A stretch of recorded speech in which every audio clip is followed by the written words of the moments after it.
ओम शांति। ओम शांति। ओम शांति। आज बाबा कह रहे हैं, मीठे बच्चे, आप बच्चों को हर हाल में हल्के रहना है। मीठे बच्चे, आप बच्चों को हर हाल में हल्के रहना है। हर हाल में हल्का रहना, चाहे कैसी भी परिस्थिति आए, एकदम हल्के से चलना है। हल्के रहना अर्थात अपने स्वमान के आसन में स्थित रहना, अर्थात स्मृति स्वरूप रहना। स्मृति स्वरूप मैं कौन सी आत्मा हूँ, कौन हूँ मैं। इतनी सारी आत्माओं में बाबा हमको चुना है। ये स्मृति रखना है कि भगवान की नज़र हमारे ऊपर पड़ी है। हम साधारण हो ही नहीं सकते, हम विशेष हैं। और जहाँ मेरी ज़रूरत पड़ेगी बाबा मुझे यूज ज़रूर करेगा। तो बस उस समय का इंतज़ार करना है कि कौन। बाबा कहता है धैर्य धरो बच्चे, जहाँ तुम्हारा ज़रूरत होगा वहाँ ज़रूर तुम्हें यूज कर लेंगे। लेकिन हम बकाहट में क्या करते हैं कि जहाँ यूज नहीं है वहाँ भी यूज कर ले, तो फिर लगेगा कि यूज खराब चीज़ है, इसको फेंक दो, ये यूज ही नहीं हो रहा है, इसका तो काम ही नहीं बन रहा है इससे, और उसको फिर किनारा कर देंगे, बर्बाद कर देंगे। लेकिन बाबा ऐसा है कि हम बच्चों को सही जगह पे सही टाइम पर यूज करता है। तो बाबा कहता है स्मृति स्वरूप। किसके स्मृति स्वरूप? एक तो परम पिता परमात्मा के, कि वो मुझे चुना है, उसकी हम संतान हैं। और हम कैसे हैं? जब पिता मेरा इतना करोड़पति, तो बेटा भिखारी थोड़ी होगा। बाप करोड़पति और बेटा भिखारी होगा क्या? तो बाबा के पास स्थूल धन है क्या? बाबा के पास घर मकान है क्या? उसके पास तो कुछ नहीं है। तो पहले हम अपने पिता के समान आत्मा रूप में तो आए। जब आत्मा रूप में आएंगे तो कभी भी खालीपन महसूस नहीं होगा, ये बाप की गारंटी है। तो हम जब तक देह भान में जाएंगे, यानी कि माया के वश में है, तो माया तो हमें खाली करने के लिए आई है ना, माया हमें खाली कर देती है। हम अपने देह भान को छोड़े, पहले अपने पिता के समान बने कि मेरा पिता कैसा है, निराकार। तो मैं आत्मा निराकार हूँ, इस शरीर द्वारा पाठ बजा रही हूँ। ब्रह्मा बाबा के तन में आता था शिव बाबा और चला जाता था, कभी आता था कभी चला जाता था, पाठ बजाया चला गया, उसका आने और जाने का टाइम फिक्स नहीं होता था। तो हम भी आत्मिक स्थिति में रहें और शरीर भान में आए, शरीर से काम लिए, उसको फिर निराकार रूप में आ जाए कि मैं आत्मा हूँ। बहुत प्रैक्टिस का ज़रूरत होता है। बच्चे बोलते हैं मैं आत्मा हूँ, बाबा तो आज समझाया कि मैं आत्मा हूँ, बोलते सब हैं, लेकिन आत्मिक स्थिति नहीं बन पाता है सबका। आत्मिक स्थिति में ना, कि बाबा जैसे प्यार का सागर है ना, तो हम भी प्यार के ही सागर हैं। तो वो स्थिति है, वो स्थिति है नहीं है। देखिए कलाकार जो होता है ना, जो टीवी में सीरियल में या पिक्चर में कला एक्टिंग करता है, वो किसी का पति किसी की पत्नी बनकर ही आता है। लेकिन शूटिंग के बाद भी नहीं बोलता है कि तुम मेरी पत्नी हो। अगर बोलेगा तो क्या करेगी? वो दो थप्पड़ लगा देगी, लगाएगी ना। तो उसी तरह जब हम संगम युग में चुने गए हैं, इस युग में आ गए हैं, तो यहाँ पर कोई भी रिश्ता नहीं है। अगर आप उससे मांगेंगे ये दो, वो नहीं देगा। लेकिन जब आत्मिक स्थिति में आकर बोलेंगे ये आत्मा मेरा भाई है, इससे मेरा कई जन्मों का हिसाब किताब है, हमको चुकतू करना है, बाबा इसको प्यार दे रहे हैं। अगर बाबा निमित्त बनाया है, सेवा के लिए निमित्त बनाया, तो हम उसकी आज्ञा के अनुसार उसकी सेवा करें, न्यारा हो जाए। मेरा काम है कर देना, उसके बाद वो एक्सेप्ट करे या ना करे उसका मर्जी, लेकिन मेरा काम है कर देना। तो हम कर लेते हैं। उसके बाद बहुतों का आदत होता है, जैसे खाना बनाई, एक एग्जाम्पल दे रहे हैं, खाना कैसा लगा? आप भोजन किसके लिए बनाए? पहले शिव बाबा के लिए। अब शिव बाबा को भोग भी लगा ली, चलो टेस्ट भी कर लिए खाना कि कैसा टेस्ट है। उसके बाद फिर खाना को बाबा को भोग लगा दिए। अब बाबा स्वीकार भी कर लिया। अब जब देहधारी को खिलाते हैं कैसा बना, तो उससे क्या उम्मीद करते हैं कि देहधारी से ही हमको जवाब चाहिए। होता है कि नहीं? हम अपने ऊपर ये नहीं रखते। मम्मा ऐसा नहीं करती थी। मम्मा क्या करती थी कि अगर बाबा को भोग स्वीकारा गया, भल उसमें नमक नहीं मिर्ची नहीं, कौन स्वीकार किया? मेरा बाबा किया। फिर उसमें कोई लेप छेप नहीं लगना चाहिए, कोई ये नहीं कि हाँ उसको नहीं पसंद आया, हाँ ठीक है उसको नहीं पसंद है उसको डाल कर दे दो, लेकिन हम खाएंगे, ये स्थिति रहता है। तो क्या हमारी वो स्थिति है? बाबा को भोग लगाने के बाद भी हम लोग क्या करते हैं ना, जाके पूछते हैं अच्छा टेस्ट बना, ठीक लग रहा, नहीं नमक कम है, अच्छा ठीक है डाल देते हैं। तो डाल देते यानी कि बाबा को तो अब बिना नमक के भोग लगा दिए। तो एकाग्र चित आत्मिक स्थिति ये सब नहीं आया है अभी हम लोगों का। मम्मा समान बनने के लिए मम्मा की क्वालिटी को पहले हम लोगों को धारण करना होगा।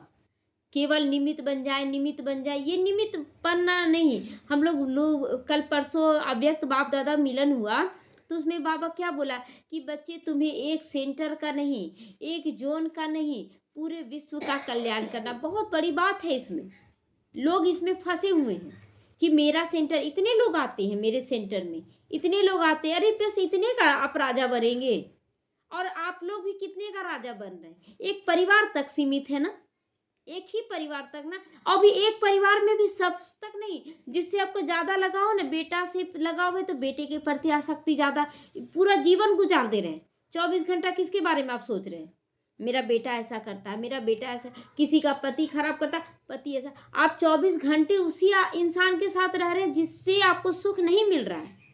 तो आप क्या लिख रहे हैं भाग्य? उसी इंसान के साथ हमको रहना है, लिखा गया भाग्य उसी इंसान के साथ रहना है। क्योंकि आप 24 घंटे बाबा को याद नहीं करें। बाबा को हर रिश्ते से, हर समय याद करने से उसके जैसा ही रिश्ता मिलता है, सारा कुछ। लेकिन हम लोग इस सूक्ष्म बात को नहीं समझते हैं, अनेक देहधारियों को याद करते। अब कभी कभी ऐसा होता है, कोई लड़की किसी लड़के को पसंद करती है, देखने में तो बाहर से बहुत सुंदर है, कोई लड़का बहुत सुंदर है, और थोड़ा लड़की को इम्प्रेस करने के लिए ना पैसा वैसा लेके चलता है कि चलो कुछ खर्चा कर दिए, कुछ दे दी, अरे लड़का बहुत अच्छा व्यवहार कर रहा, कुछ समय में ही लड़की लोग आकर्षित हो जाती है लड़कियों के ऊपर, नहीं बहुत अच्छा है, बहुत अच्छा व्यवहार करता है। और आज ऐसा ऐसा केस आ रहा है ना, लव मैरिज का केस, कि तड़पाया जा रहा है, मारा जा रहा है। ऐसा ऐसा केस आ रहा है। अभी एक केस के बारे में आ रहा था, अभी हाल का ही ये न्यूज है। उस लड़की को इतना मारा गया, इतना पीटा गया, लव मैरिज, 5 साल तक वो लड़की बहुत अच्छे से रही उसके साथ, और छठा साल से उसके साथ बहुत ज़्यादा व्यवहार गलत होने लगा। तो इसीलिए देहधारियों पर अभी कलयुग का अति समय चल रहा है। कलयुगी मनुष्यों पर विश्वास करना ये बहुत बड़ा गलती है, ये बहुत बड़ा गलती है। हाँ, आप विश्वास करें, आत्मिक स्थिति में आत्मा पर विश्वास करें, देहधारी पर नहीं, दोनों में अंतर है। तो लोग पूछते हैं कि अरे आत्मा और शरीर क्या है? तो आप पहले चेक कीजिए कि हम आत्मा को देख के विश्वास किए कि शरीर को देखकर विश्वास किए। डायरेक्ट तो नजर शरीर पर ही पड़ता है ना, बहुत सुंदर लग रहा है और थोड़ा सा अच्छे कुछ देर के लिए मीठा व्यवहार कर लिया, ये बहुत अच्छा है। तो आप आत्मा को नहीं देख रहे, आप बाहरी संस्कार को देख रहे हैं, बाहरी रूप को देख रहे हैं। तो हम लोगों को आत्मा को देखना है, और हर बात के पहले परमपिता परमात्मा को देखना है। ये याद रखना है कि हम हर बात में क्या बाबा को याद करते हैं, हर जगह पे। तो अगर चेक करेंगे ना तो सबका गलती निकलेगा, सबका गलती, कहीं ना कहीं हम फंसे हुए थे। और यहाँ दाग लगेगा ना तो हम अपने चेहरे को नहीं देख सकते हैं जब तक कि आईना ना देखें। ये यहाँ पर आईना है कि ज्ञान का आईना है, या कोई सामने वाला हमें बताएगा। तो बाबा कहता है कितनी भी बड़ी बात आ जाए, चाहे तो अपने कमजोर संस्कार के कारण आ जाए, वह कोई हिमालय जैसी परिस्थिति भी आ जाए, तो भी आप बच्चों को अचल अडोल रहना, क्योंकि आप आत्मा हो और आप बिल्कुल हल्की हो, केवल रोल निभा रही हो। तो इस रोल में फंसेंगे तो हम दुखी हो जाएंगे। जब देखते हैं ग्लिसरीन डाल देता है ना रोने के लिए, नाटक में ना रोता कोई भी नहीं है, रोएगा क्या नाटक में? जो एक्टिंग कर रहा है, रोने का सीन आता, ग्लिसरीन आंख में डाल दिया जाता है ना ताकि आंसू बहना शुरू हो जाए, और वो फिर एक्टिंग कर लेता है रोने का। और यहाँ पर लोग इतना फंस गए नाटक में कि रियलिटी समझ लिए कि यही मेरा परिवार है। अच्छा, ये परिवार है तो क्या हमेशा आप रह सकते हैं पूरे परिवार के साथ? कोई आत्मा शरीर छोड़ दी, ढूंढिए ढूंढिए, कहाँ गया वो, पकड़ के लाइए उसको। तो फिर वो नियम है ना, जो आया वो तो चला जाएगा। तो जब नियम को आप जान रहे हैं तो ड्रामा को भी समझिए कि कोई हमेशा के लिए नहीं आया है, वो चला जाएगा।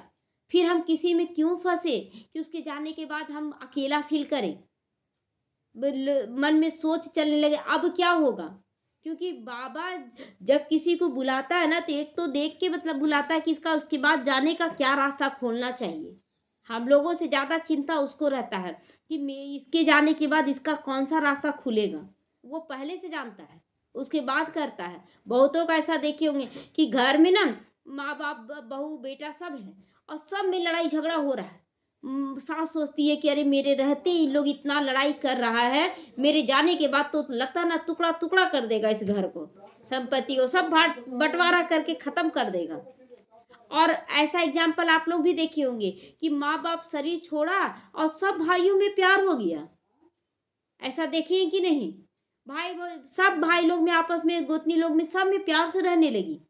और माँ बाप जब तक था ना तब तक लड़ाई झगड़ा होता रहा। हाँ, तो क्यों ऐसा हो रहा है? लोग जो अपने अंदर ये बना के रखे ना विश्वास कि हम है तो ही संभला हुआ है, ये गलत है, ये गलत है। अगर उनका हिसाब किताब अच्छा होगा, लड़ाई नहीं होगा, एकदम लड़ाई नहीं होगा, बल्कि और प्यार से रहेंगे। लेकिन अगर हिसाब किताब जब तक कड़ा है तब तक कुछ भी कर लीजिए, वो हिसाब किताब लेकर आएगा। वो इविल सोल, लोग बोलते इविल सोल आ जाएगा, इविल सोल आएगा। तो इविल सोल होता क्या है? ये हिसाब किताब के कारण इविल सोल बना ना। वो गुस्साया क्यों? किसी जन्म में हम उसके साथ गलत करके आए हैं। पहले का राजा लोग क्या करता था, कितनी स्त्रियों को बांधेली बना लेता था। तो आज वो स्थिति आएगा कि नहीं? वो तड़पाएगा ना इस जन्म में। तो भगवान को किस पे तरस आना चाहिए? जो आज तड़पा रहा, आज जो तड़पा रहा कि पिछले जन्म में जो तड़पाया और तड़प रहा, किस पे रहम करना चाहिए? डिसीजन लेना मुश्किल होता है। अगर जो इस समय तड़पा रहा है वो पिछले जन्म में तड़पा है, हम उसको तड़पाए हैं, और इस जन्म में वो हमको तड़पा रहा है और हम तड़प रहे। अच्छा, बाबा किस पर करेगा? दोनों का हिसाब किताब बराबर करवाएगा ना, कि कोई भी बच्चा ये ना बोले कि हम ज़्यादा तड़पे, हम ज़्यादा लो, जितना करना है। तो उस जन्म में क्या था कि ज्ञान नहीं था। जब हम तड़पा रहे थे उसको, ना हमको ज्ञान था ना उसको ज्ञान था, तो हम उसको तड़पा रहे थे और वो तड़प रहा था। वो भगवान और कोसता था, कैसा है इसके साथ, तो ऐसा हो जाना चाहिए, इसके साथ ऐसा हो जाना चाहिए। वो कोसता था उस जन्म में, उसका हिसाब किताब बन गया। हम तड़पा रहे थे, मेरा हिसाब किताब बना, और वो हमें श्राप दिया पिछले जन्म में, उसका हिसाब किताब बना। अब इस जन्म में क्या हुआ कि हमको वो तड़पा रहा है, जिसको हम तड़पाए वो हमको तड़पा रहा है, लेकिन हम क्या कर रहे हैं ना, क्षमा मांग रहे हैं, उससे क्षमा कर रहे हैं और बाबा से शक्ति ले रहे हैं। तो जितना वो तड़पाने का ख्याल लेकर आया इस जन्म में हमको, वो तड़पा नहीं पा रहा है। वो करना बहुत कुछ चाह रहा हमारे साथ, वो आत्मा हमारे साथ कर नहीं पा रहा है, कुछ नहीं कर पा रहा है। क्यों? क्योंकि हम भगवान की याद में हैं और क्षमा याचना कर रहे हैं, क्षमा मांग रहे हैं। बुरा नहीं हो रहा, हो रहा है किसी के साथ बुरा? कुछ बुरा नहीं हो रहा है, परिस्थिति आ रहा है लेकिन बुरा नहीं हो रहा है। तो ये बहुत सूक्ष्म खेल है और वही बच्चे नहीं समझते हैं, तो भगवान पे आरोप लगाते हैं कि मेरे साथ ही ऐसा क्यों हो रहा है। अब भगवान बैठ कर क्या करेगा? साक्षी होकर पिक्चर देखता है, किस पे रहम करे? अब आपके सामने ऐसा सिचुएशन आ गया, एक बार दो भाई लड़े आपके सामने, दो भाई, आपका ही दोनों बेटा हो, और एक बेटा पहले 2 थप्पड़ लगा दे, दूसरा भी बेटा तीसरा थप्पड़ लगा दे, आप किसको डांटिएगा? किसको डांटिएगा? कौन पहले मारा है? ये बोलिएगा, पूछिएगा तो जरूर। अब पहले कौन मारा उसको डांटिएगा ना, तुम स्टार्ट क्यों किया? तो अभी बाबा, अगर हम लोग बाबा को बोलते हैं कि बाबा ये हमको तड़पा रहा, तो बाबा बोले स्टार्ट कौन किया? बताओ। अब बताइए, मुस्कुरा दिए, मुस्कुराहट आ गया। क्यों? क्योंकि अपना गलती सामने आ रहा है कि हम उसको देकर आए हैं और आज इस जन्म में वो हमें दे रहा है। तो बताइए भगवान क्या करे? भगवान का कोई दोष है? तो चुकतू तो करना होगा ना। वो उस जन्म में विक्रम चढ़ाया है क्योंकि हम लोगों को कोसा है। हम तो तड़पा रहे थे, वो भी कोसा बहुत है, और इस जन्म में वो हमको तड़पा रहा, लेकिन हम उसको कोस नहीं रहे कि ऐसा क्यों है, ऐसा क्यों है, मेरा बेटा ऐसा है, मेरा पति ऐसा, ये नहीं बोल रहे। ये तो बहुत अच्छा है, ये तो बहुत अच्छा है। तो मेरा क्या हो रहा है कि कट भी रहा है और मेरा जमा भी हो रहा है हर जन्म के लिए। बहुत सूक्ष्मता से हमें चलना है। ये संगम युग ना, बहुत सूक्ष्म खेल चल रहा है सबका। तो अगर बाबा खुद ये राज सबके सामने रखे ना, सबका मुंह बंद हो जाएगा। सबका मुंह बंद हो जाएगा कि बाबा ऐसा क्यों हो रहा है मेरे पास, सर में से फिर बोलने निकलेगा, क्योंकि किए तो पहले हम ही लोग हैं, दूसरे लोग नहीं किए। क्योंकि हम लोगों को बाबा बोलता है पूर्वज हो तुम, पूर्वज सबसे पहले जन्म लेने वाले हो तुम। और तुम जैसे जैसे जो करके आए हो ना, तुम्हारे पिछाड़ी में उन लोग भी करते चले जा रहे हैं। तो संस्कार हम भरे हैं। अभी देखिए कि भगवान आया है, हम लोगों को अच्छा संस्कार भर रहा है। अब जब हम सुधर रहे हैं, सामने वाला अपने आप सुधरता जाएगा। हम सुधरेंगे, जग सुधरेगा। भक्ति मार्ग में भी बोलते हैं ना, दीप जलाओ दीप जलाओ, दीप से दीप जलाते चलो। तो आत्मा का एक दीपक जला, हम दूसरे दीपक को जलाएं। तो हम अगर अच्छा कर्म कर रहे हैं तो वैसा ही कर्म हम दूसरों को सिखलाएंगे। अगर हम ही पूरा तरह से परफेक्ट नहीं है और दूसरों को बोलेंगे आप अच्छे से ज्ञान में चलिए, चलेगा? वो नहीं चलेगा जब तक हम खुद अच्छे से नहीं चलेंगे। तो ये पल पल हमें समझना है, बहुत सूक्ष्म है, ये खेल चल रहा है। और बाबा कहता है 84 जन्म है, 84 जन्म में 84 ढंग का परिवार मिलेगा। तो किसके साथ आप गलत व्यवहार कर रहे हैं, चेक कीजिए। भगवान भाग्य नहीं लिख रहा है, हम भाग्य लिख रहे हैं। हम सोच रहे हैं ना हम तो बड़े हैं, हम तो कुछ भी कर सकते हैं, कुछ भी कर सकते हैं। उसकी पहले भावना को पहले चेक कीजिए। जैसे एक माँ बाप का भावना होता है कि माँ बाप भावना से डांटता है बच्चों को डांटा, लेकिन उसके सुधारने के ख्याल से फिर समझाता भी है, पुचकारता भी है माँ बाप। तो हम अगर सोच ले कि हम तो प्यार करते हैं, तो क्या हम वो सारा कुछ दे रहे हैं सबके साथ? सबको दे रहे हैं। लेकिन निमित्त का एक होता है कि अपना अहंकार आ गया, नहीं हम कुछ भी कर सकते हैं। तो ये नहीं भाव होना चाहिए कि हम कुछ भी कर सकते हैं, करें, लेकिन भावना। बाबा कहता अपने अंदर के भाव को पहले चेक करो कि हम किस भाव से कर रहे हैं, कहीं विक्रम ना चढ़ जाए। और यही रिटर्न मिलेगा, यही रिटर्न मिलेगा। तो इसीलिए 84 परिवार, एक परिवार में हम जन्म नहीं लेने वाले हैं। हम लोग बोलते हैं ना कि हम इस परिवार में चल रहे हैं ना, ये परिवार मेरा बहुत अच्छे से रहे। हम सोचते हैं कि इस परिवार में तो यही परिवार अच्छा रहे, यही जो सेंटर के लोग आ रहे हैं इसके साथ हम अच्छा व्यवहार करें, बाकी तो उन लोग कुछ है ही नहीं। ऐसा नहीं, कब किस परिवार में आएंगे कोई नहीं जानता है। समझिए, आत्मा किससे कब हिसाब किताब। देखिए वो जो पूतना वाला खेल चला, तो जब बोलते हैं ना उसको, छोटा नाटा रूप में आया था, उसको क्या नाम बोलते हैं, नाम भूल रहे हैं, कि नारायण का ही अवतार जो दिखाते हैं, कद छोटा रहता है, वामन अवतार। हाँ, तो वामन अवतार में जब आए थे तो बहुत प्यार उमड़ रहा था उस रानी को, राजा की जो रानी थी, तो उस रानी को बहुत प्यार उमड़ रहा था। अब बोली थी काश ऐसा बच्चा मिले जिसको हम दूध पिलाते। ये भाग्य लिख दी, वो भाग्य तो लिख दी, बहुत अच्छा लिखी भाग्य कि हम इसको दूध पिलाते, यानी कि बच्चा बनता मेरा। अब जैसे ही जब राजा को सब कुछ लेने लगा, वामन अवतार युक्ति से क्या बोला कि 3 कदम हमको चाहिए, तो सारा लेने लगा। तो उसको बड़ा गुस्सा आया रानी को कि ये तो देखने में नाटा है लेकिन है तो बड़ा बदमाश, सारा मेरा राजा का सब कुछ छीन ले रहा है। तो बोला कि अगर मेरा बस चले ना तो इसको हम विष पिला दे। तो क्या लिख दी कि विष पिला दे। अब ये क्या हुआ, वो पूतना का राक्षसी का रोल ली। हाँ, दूध तो पिलाई, लेकिन दूध कैसा पिलाई, जहरीला दूध पिलाई। तो ऐसा, लेकिन कृष्ण को कुछ हुआ, कौन मरा, खुद पूतना मर गई ना। तो ऐसा भाग्य ना लिखें। अगर गलत आप अपना भाग्य लिखते हैं तो आप खुद अपनी मृत्यु का कारण बनते हैं, अपनी मृत्यु का कारण बनते हैं। किसी के साथ व्यवहार ऐसा ना हो, केवल लौकिक परिवार ही मेरा अपना नहीं है, या कि जितने यहाँ के सेंटर के लोग हैं बस इतना ही मेरे लोग नहीं हैं, मेरे पूरे विश्व में लोग हैं। और इस कारण से आज हम लोगों को बहुत अच्छा महसूस होता है जब चारों तरफ के लोग जुड़ते हैं, सबके साथ हम लोगों का अच्छा व्यवहार होता है, सभी एक दूसरे के साथ अच्छा व्यवहार करते हैं। ये भाग्य लिखा जा रहा है कि कोई कहीं भी रहे, हम उसके पास भी जाएंगे ना तो उसके साथ हमारा व्यवहार अच्छा होगा। ये भी भ्रम में ना रहे। आज बाबा की मुरली में आया ना कि भले एक बार ही राजा बनेंगे, मतलब राजा बनने का कितना बार है, एक ही बार आप राजा बनेंगे, ठीक है, एक बार राजा बनेंगे। उसके बाद जब आप शरीर छोड़ेंगे तो जो जिस परिवार से आप ज़्यादा नाता, जैसे कोई सेंटर चला रहा है तो सेंटर में जितने भी लोग आ रहे, आज दीदियों का व्यू क्या हो गया ना कि जितने लोग आ रहे हैं वो मेरे दास दासी है, बस इतना ही सोच रही हैं। और जो समर्पित है उतना ही परिवार है। और उनका टेंशन सबसे ज़्यादा किस पर होता है, कितने लोग आ रहे हैं, कितने लोग आ रहे हैं, ये ऐसा चल रहा है, ये ऐसा, तो उनका ज़्यादा टेंशन तो उतने लोग पर है। अब उतने लोगों पर है, तो अब सारा टेंशन किस पे जा रहा है कि जो लोग आ रहे हैं। अब जिस पे मेरा टेंशन है ना, उसी के घर हम जन्म लेंगे, उसी के घर जन्म लेंगे। तो भाग्य क्या लिख देंगे आप? राजा तो एक ही बार बनेंगे, चलो बैठा दिया बाबा, एक बार बनेंगे, उसके बाद आप उसके घर में जन्म लेंगे, उसका जो संस्कार फिर आपको मिलेगा।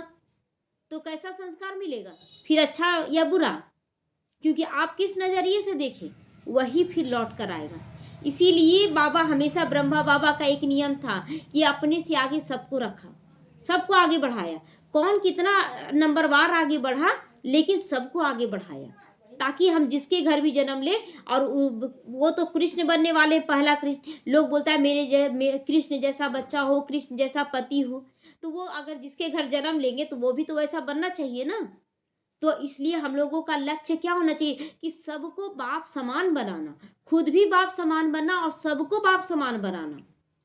तो अपने आप को बहुत गहराई से में लेके चले और अपने आप को बनाना शुरू करें कि बाबा मुझे बनना भी है, बनाना भी है, परिवार बनाना है। एक दो लोगों को लेकर हम पूरा जीवन नहीं गुजार सकते। एक दो लोगों का, हम लोगों को बेहद का परिवार में आना है, 84 जन्मों में आना है। और ये 84 जन्म लिखने का युग है, बहुत सुंदर युग है, बहुत कल्याणकारी युग है। और यहाँ खुद अपना भाग्य अपने लिखने का युग है। बाबा ज्ञान दे रहा है, शक्ति दे रहा है, लिखना तो आपको पड़ेगा ना। अगर बाबा लिखे ना तो बहुत सुंदर भाग्य लिख दे, लेकिन सारे लोगों का लिख दे कि सब राजा बन जाओ तो राजा सब बनेगा? तो बाबा इसीलिए अपने हाथ में कलम नहीं लेता है भाग्य लिखने का। बोलता है बच्चे तुम ही लिखो, राजा बनने का कि प्रजा बनने का तुम खुद लिखो। और हम लिखते हैं, किसी के प्रभाव में आ गए तो प्रजा बन गए, अगर अपने स्वभाव में रहे, आत्मिक स्वभाव में रहे तो राजा बन गए, किसी के अभाव में रहे तो उसका दास दासी बन गए। 3 चीज होता है, अभाव, प्रभाव, स्वभाव। किस में रहना है? स्वभाव में, अपने आत्मिक भाव में रहें, ना अभाव में जिए, ना किसी के प्रभाव में जिए, है ना। बहुत सूक्ष्म खेल है, इसको समझना है। अच्छा, ओम शांति।